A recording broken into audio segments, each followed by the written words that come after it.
Ah, tu es appelée à être madame d'après toi soo nekkee madame demain looy def pour bi woon sa jëkkër ko fonk na ko. damay ñëw seet si sa kii rek. Voilà, donc je crois que loolu c'est la base quoi. Tu vas leur offrir un week-end. pour wan ni que fonk nga sa jëkkër y a une chose à faire genre essayer changer li nga xamante ne mooy routine déjà parce que ñëpp xam nañ ni sur 7 jours sur 7 yéen a ngi toog ci kër gi et tout di def la même chose loolu rek dafay tax déjà ngeen étouffé wu donc dafay baax des fois ngeen di génn dem ay sali quelque chose comme ça dem découvrir yeneen chose ah pourquoi pas des fois nga génne ko yóbbu ko resto et puis moom mu bañ a fay mu nekk à tes frais tu vois. voilà ay cadeaux souvent les femmes voilà loolu moo gën a tax ma poser question bi fan nañ di jaar yenn femmes yi pour di bégal seen borom kër lu xamante ne seen frais wu bopp la donc souvent les femmes offrent à leur mari un week-end à l'hôtel wala ñuy invité seen jëkkër dem restaurant mais soo xoolee cadeaux yooyu wala ñuy offrir ko ay yére yi moom macha allah ñoo fi dàq jënd yére pour seen borom kër yi ak ay parfum mais soo leen xoolee nekk na ay frais yi nga xamante ne xaalis bu dul jeexlee nañ di dépenser ba pare doo leen ko def chaque mois wala sur des périodes assez rapprochées vous êtes obligé de le faire une fois dans l'année pour ñi amul moyen ñi am moyen elles font tout pour se l'offrir 3 fois seulement dans l'année nañ gis ne lu néew la duñu wax ne lan fu ñuy jaar pour noot suñu jëkkër pour na mun noot sa jëkkër dafa laaj ne def dara régulièrement mooy chaque jour na si jaar wala chaque semaine na si jaar mais muy gis ne toujours que mu neex mu naqari yow toujours lii mooy sa signature ci biir kër gi pour moom particularité pour moom soo leen xoolee foofu moo taxoon tamit suñu yaay yi très souvent duñuy bëgg di yekkal seen borom kër à part soo ñu amee verre spécialement pour seen borom kër assiette spécialement pour seen borom kër loolu yëpp duñ ko doon def parce que duñ doon bëgg a woon chaque fois seen borom kër lii fii laa la teg fii laa la teg et aujourd'hui les jeunes filles très souvent dañuy bëgg toujours kaa ñi bokk ña ñëpp ñëw ñu bokk plate bi duñu jéem a wone un objet particulier pour seen borom kër ah les assiettes en cœur ak taasu ndekki yi am cœur yi soo xoolee mënoo ko génnee chaque jour dafay latte su lattee ci bët ça fait tout donc duñu war a bàyyi xel ne duñu war a xool ay solutions yi gën a jege loolu nga xamante ne c'est dans notre quotidien di yenn yi duñ ko bàyyi xel duñu war a dellu si def ko lu tax ñu war a dellu si def ko parce que aujourd'hui on n'a plus rien pour satisfaire suñu borom kër defatuñu dara lépp duñ ko délégué lépp lu ñu délégué et après au moment de vouloir faire plaisir à son mari su jotee mooy guddi gi nga dugg sa biir nekk tu es fatigué donc loo fa mun def pour bëggal sa jëkkër finalement c'est une fois Dieu sait quand xëy na une fois par mois mais loolu mooy réalité yi ñuy dund donc je vous invite vraiment ñu xoolaat fan la ñu war a jaaraat pour di noot suñu borom kër ci kaw loolu ma joxe benn solution na fi yaay joxe suite bi sooy accueillir sa jëkkër de plus en plus les maris ne sont plus accueillis quand ils viennent chez eux. Vous êtes d'accord avec moi? Wallahi, c'est vrai. Ah. De plus en plus, on ne pense plus à ça. Je me souviens quand mes mamans accueillaient mon papa exact à l'entrée de la maison. wallaay am naa benn anecdote boo xamante ne ku góor ki moo dem ba toog dem seeti benn prêtre ne ko man di may dimbali parce que sama jabar dafa ma am lu ma tàmbaloon te dafa jékki-jékki defatu ko prêtre bi ne ko loolu lan la mu nu ma doon accueillir saa yi su ma duggee ci kër gi nu may accueillir neexoon na neex bu na xamante ne ça me manque actuellement parce que daf ko arrêté donc loolu mooy won ne amal fooy jaar sa borom kër fu nga xamante ne bés boo ko arrêté moom ci boppam day sentir ne am na lu ko manqué am na lu ko manqué ci kaw loolu ma jox leen benn solution mooy l'accueil neen góorgóorlu xool yow fooy jaar pour def benn accueil particulier sa borom kër am na ci solo beneen bi tamit mu ñu nekk ci boisson bi jéem leen découvrir ay cocktails yi rares yi xamante ne yéen a koy defal seen bopp soo ko naanee fenn mu mokk na ñëw laajte ni ñu ko defee nen bind nañ dem seen kër di ko def régulièrement mais sa borom kër xam ne lii spécialement pour moom la bu ko ci kenn naan ci kër gi ku dul moom kese waaw duñu naan waaw suñu ñëwee daal moom ñu génne leen ay pressé yaa tegal leen wala beneen jus yooyu mais suñu cocktail boobu moom alaaji bi kese la ah avec les fruits naturels avec les fruits naturels et puis am na tamit yi simple ay mixeur mais am na benn bu simple bu xamante ne chou boobu dama koy jaay du ma ko joxe woo leen ma jox leen ko dama koy jaay ah non c'est pour vous dire que dafa am ay affaires yoo xam ne dafa simple actuellement on fait beaucoup d'efforts avec le thé ñu ñuy varier suñu consommation thé yi di utiliser vraiment les plantes yu ñu am fii waaw mu jox la was bi macha allah neex bu bëgg des compositions c'est extraordinaire donc duñu bàyyi xel sa jëkkër su dul naan yooyu ci kër gi na dem jàng composition was bi na koy defar ci biir kër gi ah naka koy proposer benn waxtu ci journée bi nga xam ne chaque fois ci waxtu boobu yéen ñaar da leen di daje ci kër gi na am noo koy toppatoowee yeneen toppatoo yi nga xamante ne tamit famille ñu ngi ciy góorgóorlu di ko def mooy sooy masser sa tànk jëkkër wala di ko defal pédicure manucure mais yooyu waroo leen ko bàyyi mais note la yi xamante ne du lu fréquent lu tout le temps na koy mun def donc sooy note sa jëkkër dafa am yooy def tous les jours yi jëmee ci nooy naan luy jëmee ci accueil ak yeneen ba ci yéreem toppatoo yéreem loolu dafa bokk ci note sa jëkkër jarul bàyyi delloo leen ci di trier yére mi di xool yan nañ war a raboter à la main dañ ñëw ko ah nañ xool yére yow leen koy génneel di ko paasel mais mu nekk seen loxo yéen pas booy jox jànq bi mu def ko mais yow loolu yaa koy defal sa bopp néeg bi noo koy aménager am na ay touches yi nga xamante ne loolu jànq mënu ko yow yaa ko mën donc yaa ko wax di def régulièrement yooyu soo ciy dëkk nooti fort la ay notes yi nga xamante ne jarul ne dem ci sëriñ sax pour loolu il va être tellement conditionné que bés bu la tegalee wujju ci wujju bi moom it góorgóorlu waa ji day gaaw a dellu si waat say loxo kon aawa yi renforcer leen seen mën-mën ñaareel li nag si yeboo nen préparé bu baax balaa nañu dugg ñaareel dañoo féroce de ah dañoo féroce ay xale lañ lu ñuy féroce xam na ñoom lu ñu xam ay chéri on va en week-end te week-end benn yoon na koy def mais soo xoolee budget bi ñu ciy dépensé dafa metti te mënoo ci dëkk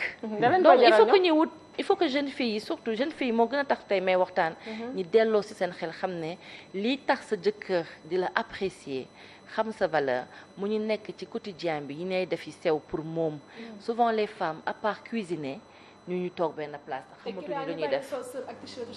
ah wala solal la xaabu noppi sax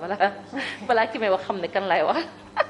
tout à fait dañu bàyyi vraiment sol sëri ak vraiment t-shirt yi di ko oyofal sous prétexte que je suis à la maison daw ma fenn s'il vous plaît c'est à la maison quand vous êtes à côté de votre mari na war a gën a góorgóorlu du matin au soir nay taxaw di xoolaat sa bopp ci seetu na dem soit na defaraat crayon bi baa na jël di changé wu 4 fois danañ di nekk ci kër gi di yendu dana war a di sawar di simmi di solaat li na simmi tilimul dañ koy lemaat na teg te gis nga yi nga fi wax yëpp c'est des choses tellement naturelles et simples yoo xamante ne macha allah kii wax na fi wax nga fi sër ak tiset ah naturel li muy wax naturel na waaw mais ñi koy def ñoo naturel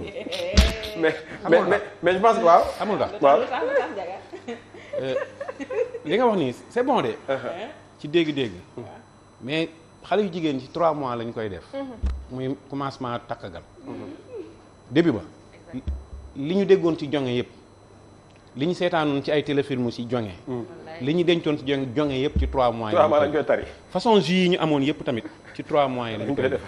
ñaareel mooy bu ñu ko bëggee def parfois dañuy mer bu ñu dikkalee duñu la gàttandu waaw déedéet bu ñu la dikkalee duñu la defal jus bu ñu la dikkalee yàlla boo bañ doma daa ñu tegal la doma daa c'est-à-dire que bëgg nañoo sëy mais parfois seen jikko yi ñëw dafa calendrier jikko yi calendrier la ñu voilà très bien mais est-ce que aussi seen i borom kër ñu ngi leen di encourager ci sens boobu parce que duñu jékki-jékki rek tamit dikkale boobu fànn boobu xaaral ma wax jaga gis na fànn boobu laajul bay ko moom ko mais nag bu leen génne aussi ci cadre bi coach di waxee aujourd'hui tey coach xale jigéen lay conseil gis na les femmes soo bëggee jonge bu xool sa borom kër nu muy doxalee bu ko gérer parce que kooku soo ko toppee day jël daare tey jigéen ñi bëri surtout toutes les jeunes filles loolu moo leen yàq ils sont guidés par le comportement de l'homme ba ñoom finalement li ñu mën yëpp duñu am temps génnee ko soit diggante bi ñuy fase la na perte amoo woon temps wane sa mën-mën ba franchement ñu wutal la carrément wujju wala doo nekk ci jàmm danay sëy mais doo sentir nekk lii sëy la te yaa ko teg sa bopp parce que liggéey bi yaa ko war a liggéey gis nañ sëy école la bu xamante ne danay renforcer waat say capacité say waajur dafa am lu ñu def ci yow benn partie ci biti école ba jàngal la beneen partie troisième partie bi ci biir sëy rek na ko mën a jàng dëkk ak ki na bëgg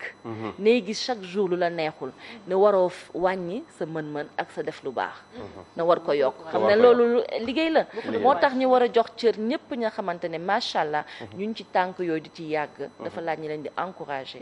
wax leen vraiment bravo continuer leen c'est magnifique ce que vous faites parce que ay royukaay nen ñi nga xamante ne nag matuguñ ko mënuguñ ko ñu góorgóorlu ndaxte ëllëg ñu am ay gërëm ñoom tamit d'accord mais sànq maa ngi wax ci waxu sër c'est vrai que sër am na ñu naan kii mais sër dafa bokk ci sëy dafa rafet dafa am lu ay sëram te sër dafa am nu ñu koy takkee mais nag kii sër yi muy wax tamit xam nan ko sër ak tisseer yi ngay wax xam nan ko yooyu tamit merci rek waaye tamit am na beneen torture boo xam ne ñu ngi koy torture góor ji mooy bu ñu ñëwee rek def nii perruque bi may ñu bopp neen bopp boo xamante ne kenn du xam lu muy mel. ça c'est une vérité parce que suñu habitude la tu as chaud danay bëgg a plaire mais à un moment donné tu ne tiens plus tu enlèves ça mais c'est important foofu jigéen ñi jàng ay musóor waaw wut ay musóor yu oyof yi xamante ne ay dentelle c'est transparent coton bu oyof nay jàng di xool ay façon yoo koy mun tegee sa bopp mooy aérer sa karaw en même temps na def benn nœud mais dañ ciy dégager bu rafet na teg perruque bi de côté c'est comme ça mais mënoo ko teg de côté sa bopp ràpp sa bopp jekkul ne ne maa ngi sama biir kër habitude boobu mooy rey góor ñi parce que ñoom duñu la xamee ci rafet ñu bëgg soo ñu nekkee ci biir kër gi na des di rafet donc loolu nuñ ci bàyyi xel taaru bi mun yaa ngi koy mëne soo toogee sa kër gisoo gan yow kese ak sa kër na sawar di sol di simmi di defaraat sa bopp di teg sa maquillage mais bopp bi sax war naa mën a mel noo xamante ne boo tekkee sa perruque sax sa jëkkër kontaan mën nga ko def coupe yu rafet mën nga létt yu rafet yoo xamante ne nekk ni moom macha allah vraiment salon yi wan nañu yoon ñëpp karaw bu gàtt bi ah tresse yi pop black boobu nag doy na war boobu nag moom am na ay borom kër xamante ne am na ñu ko bëgg am na góor yu bëgg lool am na góor yu bëgg tent am na góor yu ko bëgg ñooñu ñoo lay jël seen bopp yóbbu la ci salon de coiffure bi defal kooku moom borom këram bëgg na ko mais soo ko forcé sa bopp ne dana bëgg a def changement rek devant ton mari pour créer des diversités parce que su moytuwul dana gis loolu ci biti te bëgg na ko su ko gisee mu gis ko ci yow yaa ngi def erreur loolu moo tax ma leen di invité souvent ma ne leen ñëw leen au cabinet leen évaluer waat seen bopp c'est important parce que nekk na domaine bu xamante ne du ñëpp nañ koy waxtaanee ndaxte jigéen ak moromam bu jigéen daf koy bëgg a won man fi ma toll donc ci fi ma toll tamit ne jay sa bopp kenn du la ñeme wax déedéet meloo ko ñëppay noppi yow na jóge fa yaakaar ne yaa ngi rey ñëpp macha allah ko jonge na fekk dafa des soo ñëwee à huis clos ñu étudier waat ko na xam foo war a dolli ak foo war a jàpp am na solo trop. c'est important. Nafi tu as bien. moom damay sama jabaru mag yi laay woo rek pour ñu dem fa ay ndey ñee yooyu. waaw nañu ñëw moom ci yow ah ndey. seet Kira. am na yow matalawul yow. mu ngoog dem leen seeti coach Kira bu ko defee rek elle vous donnera des astuces yoo xamante ne di ngeen mën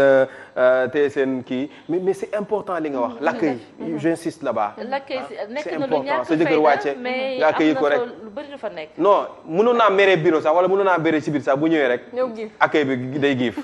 alors dañu yaakaar ne taal cuuraay bi rek doy na. il faut ñu am yu ñu ci yokk. sañse bi la ak sourire am yu ñu ci yokk. mu ngoog. ma remercier Mayo Couture nekk Mermoz pyrotechnique Aïda bi ma habillé fii tey mu remercier ko son numéro de téléphone est en train de passer ci banderole bi normalement. mu ngoog merci beaucoup ñu ngi koy jaajëfal lu bëri merci beaucoup à coach. excusez-moi coach Kira mi nga xamante ne rek moo ñu niroon li nga xamante ne mooy séduction alors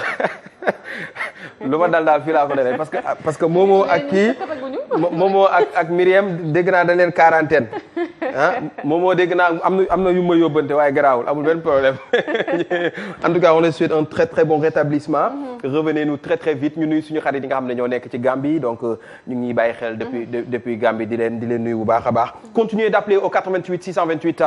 89 90 wala 88 628 88 88 28 ah waaye yéen